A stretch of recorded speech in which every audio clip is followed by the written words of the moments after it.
बारिश में चिकन पकौड़े वाली। भयंकर घनघोर बारिश में किसी रेलवे ब्रिज के नीचे एक औरत माया चिकन पकौड़े बेच रही थी। मस्त चिकन पकौड़ा जिसने भी खाया वो तृप्त हुए बिना नहीं रह पाया। जल्दी जल्दी आओ। खैर तभी कुछ लोग उसके पास आए। अरे तुम तो वही हो ना जो हर साल से बारिश के मौसम में चिकन के पकौड़े बेचती हो? हाँ मैं वही हूँ। जब तक मेरी तलाश पूरी नहीं हो जाती तब तक हर बरसात में मैं चिकन पकौड़े बेचती रहूंगी। किस तलाश की बात कर रही हो तुम? अरे तुम लोगों को चिकन के पकौड़े खाने हो तो बोलो ना, फालतू की बातें क्यों कर रहे हो? बारिश में मेरे चिकन के पकौड़े खाकर मजा आ जाएगा तुम लोगों को। अचानक उसका बदला हुआ रूप देखकर सारे लोग चौंक गए। खैर यार राकेश क्यों बहस कर रहा है तू? दीदी मुझे आप 1 प्लेट चिकन के पकौड़े लगा दो। मेरे लिए भी जल्दी से 1 प्लेट लगा दो। ये हुई ना बात। माया ने उन लोगों के लिए चिकन के पकौड़े फ्राई किए और सभी को दे दिए। सभी बड़े ही चाव से खाने लगे। क्या बात है दीदी, सच में आपके चिकन के पकौड़े तो बहुत लाजवाब हैं। ये लो पैसे। सारे लोग पैसे देकर वहाँ से चले गए। धीरे धीरे अंधेरा होने लगा। आसमान में बिजली कड़कने लगी और बारिश पहले से भी तेज होने लगी। ये गरजते हुए बादल शायद इस तरफ इशारा कर रहे हैं कि इस साल मेरा बदला जरूर पूरा हो जाएगा। इतना बोलकर माया भी अपना ठेला लेकर वहाँ से चली गई। वहीं दूसरी तरफ चिकन का पकौड़ा खाकर राकेश जैसे ही अपने घर पहुँचा तो उसे अपनी बीवी भेड़िए जैसी दिखने लगी। भेड़िया मेरे कमरे में कहाँ से आ गया? मुझे काटना मत, मुझे छोड़ दो। ये क्या हो गया आपको अचानक? कहाँ है भेड़िया? मैं आपकी बीवी हूँ। ये भेड़िया तो मेरी बीवी की आवाज में बोल रहा है। छोड़ दो मुझे, मैंने कुछ नहीं किया। इतना बोलकर राकेश अपने घर से भाग गया। बाहर भयंकर बारिश हो रही थी। उसकी बीवी राधिका भी पीछे पीछे आई, लेकिन तब तक राकेश पता नहीं कहाँ गायब हो चुका था। इन्हें अचानक क्या हो गया? आज तो इनके मुंह से महक भी नहीं आ रही थी, पिए भी नहीं थे, फिर ये क्या हो गया? वहीं दूसरी तरफ दूसरा लड़का मोहन भी जब अपने घर पहुँचा तो उसकी बीवी उसे बहुत बड़ी छिपकली के रूप में नजर आने लगी। अरे दादा रे दादा, इतनी बड़ी छिपकली! उसने उस छिपकली यानी अपनी बीवी को उठाकर खिड़की से बाहर फेंक दिया। वो धड़ाम से बाहर सड़क पर जा गिरी। बारिश झमाझम हो रही थी। हे राम, पिछवाड़ा टूट गया मेरा। ये मोहन को अचानक हो क्या गया? सारे खिड़की दरवाजे बंद कर लेता हूँ, वरना वो बड़ी वाली छिपकली फिर से आ जाएगी। मोहन ने सारे खिड़की दरवाजे बंद कर लिए। उसकी बीवी बेचारी बारिश में बाहर ही भटकती रही। मोहन दरवाजा खोलो, ये क्या पागलपन है? अरे मैं कोई छिपकली नहीं, तुम्हारी बीवी हूँ। लेकिन मोहन तब तक लाइट बंद करके सो चुका था। उसे सपने में भी छिपकली ही दिखाई दे रही थी। वहीं दूसरी तरफ राकेश को भी सपने में बार बार भेड़िया दिखाई दे रहा था। छोड़ दो मुझे, मैंने कुछ नहीं किया। राकेश सपने में यही सब बड़बड़ा रहा था, इसलिए उसकी बीवी राधिका की नींद खुल गई। पता नहीं इन्हें क्या हो गया, जब से आए अजीब अजीब हरकतें करने लगे। खाना भी नहीं खाया। खैर अगली सुबह भी घनघोर बारिश हो रही थी। मोहन ने खिड़की के बाहर अपनी बीवी ममता को बारिश में भीगते हुए देखा। अरे ममता, तुम बाहर क्या कर रही हो बारिश में? आओ मेरे लिए चाय बनाओ। लगता है अब ठीक है ये। खैर ममता घर आई और उसने डरते डरते मोहन को चाय दी। क्या हुआ ममता, ऐसे क्यों खड़ी हो?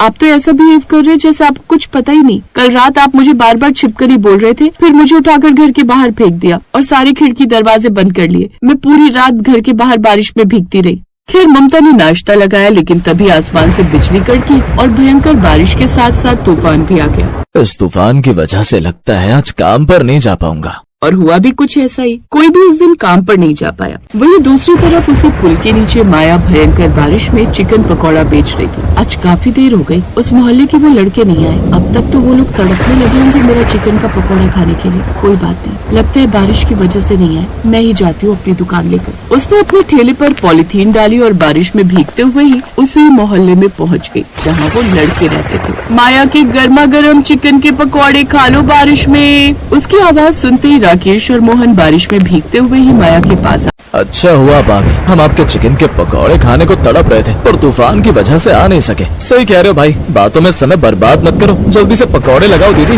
अभी लगाती हूँ, पहले छाता लगा लूँ वरना सारे पकौड़े भीग जाएंगे। माया ने बड़ा सा छाता लगाया और चिकन के पकौड़े बनाने शुरू कर दिए। उसकी खुशबू से पूरा मोहल्ला गूंज उठा और भी आदमी बारिश में भीगते हुए उसके पास आ गए।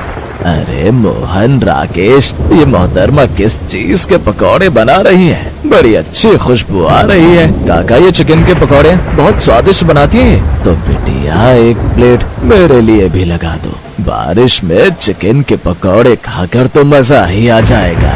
तो इस तरह माया ने बारिश में ही खड़े खड़े सबको चिकन के पकौड़े खाए। पकौड़े खाते ही वाह भाई वाह, सच में तुम्हारे चिकन के पकौड़े तो लाजवाब हैं। अब तुम रोज आना। ठीक है काका, आपका बहुत बहुत शुक्रिया, मैं रोज आऊंगी। खैर पकौड़े खाकर जैसे ही सबने उसे पैसे दिए, वैसे ही काका को मोहन और राकेश की जगह भूत दिखने लगे। मोहन को भी काका और राकेश में भूत का चेहरा नजर आने लगा। अरे बाप रे भूत, भागो। मेरा काम तो हो गया, अब मैं चलती हूँ, कल फिर आऊंगी। तो इस तरह जब जब वो लोग माया के चिकन के पकौड़े खाते थे, उन्हें अजीब अजीब भ्रम होने शुरू हो जाते थे। पूरा मोहल्ला बारिश में माया के चिकन के पकौड़े खाए बिना रह भी नहीं पाता था। सबकी बीवियां परेशान हो गई और एक रोज बारिश में ही सब इकट्ठा हुई। काका की भी पत्नी वहाँ मौजूद थी। अरे क्या बताऊँ, जब से मोहन ने उस माया के हाथ के चिकन के पकौड़े खाने शुरू किए, तब से अजीब अजीब हरकतें करने लगे। हर रात मुझे उठाकर बाहर फेंक देते हैं। अगर पकौड़े खाने को मना करती हूँ तो मुझे ही मारने लगते हैं। अरे बहू, हम सब का यही हाल है, हम सब तंग आ चुके हैं। अरे तो काकी अब क्या किया जाए, उस औरत के चिकन के पकौड़े में ही कोई गड़बड़ी है। चलो तांत्रिक बाबा को सारी बात बताते हैं। सारी औरतें बारिश में भीगते भीगते तांत्रिक बाबा के पास पहुँची और उन्हें सारी बात बता दी। ठीक है, कल जब वो औरत तुम लोगों के मोहल्ले में आएगी, तब उसी वक्त मैं पहुंच जाऊंगा। मैं भी देखता हूँ आखिर ऐसा क्या है उसके चिकन के पकौड़ों में। अगले दिन एक बार फिर से भयंकर बारिश में माया सबके लिए चिकन के पकौड़े बना रही। सारे मर्द उसके इर्द गिर्द इकट्ठा थे। औरतें दूर से छुपकर ये सब देख रही थी। तभी तांत्रिक बाबा पहुँच गए। ओए लड़की, तू ये क्या खिलाती रहती है इन लोगों को, जिसे खाकर सब भ्रमित हो जाते हैं? माया ने घूर कर तांत्रिक की तरफ देखा। उसने तुरंत एक चिकन का टुकड़ा उसके मुंह में डाल दिया। देखते ही देखते वो एक तोता बन गया। सारे लोग दंग रह गए। सारी औरतें भी वहाँ आ गई। ये सब क्या है माया, आखिर हो कौन तुम? देखिए, मेरी आप लोगों से कोई दुश्मनी नहीं है। बरसों से मुझे इस तांत्रिक की तलाश थी, पर ये मुझे कहीं नहीं मिला। फिर मैंने बारिश में तंत्र किए हुए मुर्गे के पकौड़े बेचने शुरू किए, जिससे लोग भ्रमित हो जाते थे। मुझे पता था जब लोग परेशान होंगे तो इस तांत्रिक को ही बुलाएंगे, और आज वही हुआ। और इस तांत्रिक ने तुम्हारा क्या बिगाड़ा था? आज से 20 साल पहले इसने अपनी तंत्र सिद्धि के लिए मेरी ही आंखों के सामने मेरी माँ की बलि दे दी। उस दिन के बाद मैंने भी तंत्र विद्याएं सीखी ताकि इससे बदला ले सकूं। फिर मैंने कुछ मुर्गों पर तंत्र किया और उन्हीं मुर्गों के पकौड़े मैं आप लोगों को बारिश में खिलाती थी, क्योंकि उस तंत्र का असर बारिश में ज्यादा होता है। तुमने जो किया अच्छा किया, लेकिन अब चिकन के पकौड़ों का क्या? चिंता मत कीजिए, अब मैं बिना तंत्र वाले चिकन के पकौड़े खिलाऊंगी। तो इस तरह बारिश में चिकन के पकौड़ों की मदद से माया ने अपनी माँ का बदला ले लिया।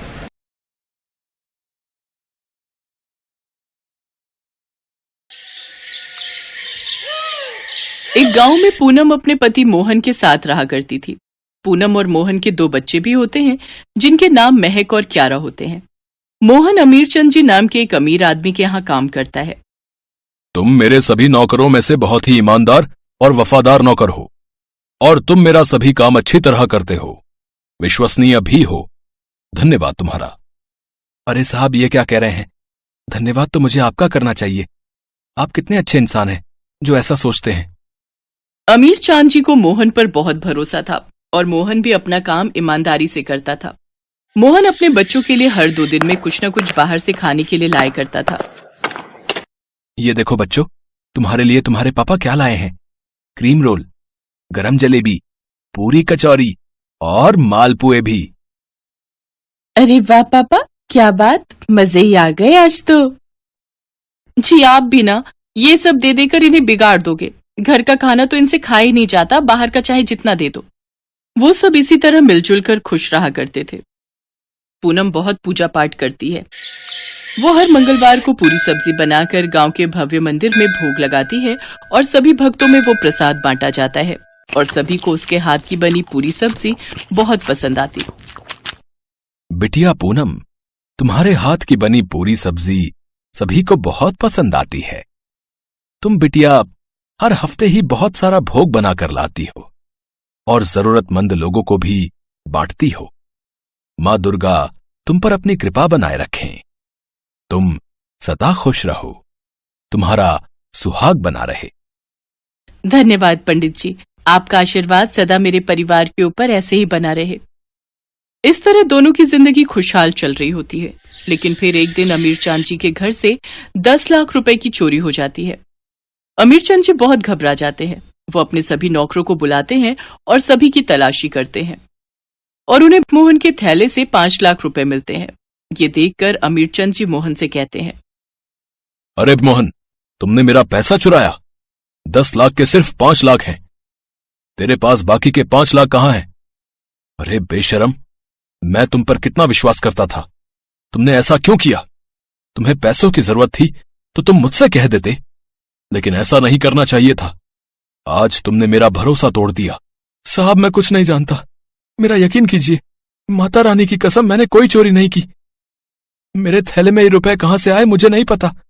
मुझ पर भरोसा कीजिए साहब, मैं आपके आगे हाथ जोड़ता हूं। अब तो तुझे सजा मिलकर ही रहेगी। तूने गुनाह किया है। जब पुलिस तुझसे पूछताछ करेगी तो बाकी के 5 लाख भी निकल जाएंगे तेरे पास से ही। तुझे तो मैं अब बिल्कुल नहीं छोड़ूंगा। इतना कहकर वो पुलिस को फोन लगा देता है और पुलिस बेकसूर मोहन को जेल में डाल देती है। जब उसकी पत्नी पूनम को इस बात का पता चलता है तब वो फौरन पुलिस स्टेशन जाती है और अपने पति से कहती है, आप बिल्कुल भी चिंता मत कीजिए। मैं जानती हूँ आप निर्दोष हैं और देवी माँ भी जानती है। आप बिल्कुल भी चिंता न करें। मैं वकील करूंगी और केस लड़ूंगी। मैं पूरी कोशिश करूंगी आपको जेल से बाहर निकालने की। अब कुछ नहीं हो सकता पूनम। तुम क्यारा और महक का ध्यान रखो। मेरी गलती क्या थी? मैंने तो हमेशा ईमानदारी से काम किया है। उसका यह सिला दिया है मेरी किस्मत ने। मैंने आपसे कहा ना, आप हिम्मत नहीं हारेंगे। मैंने कहा ना आपसे, आपकी बीवी सब ठीक कर देगी।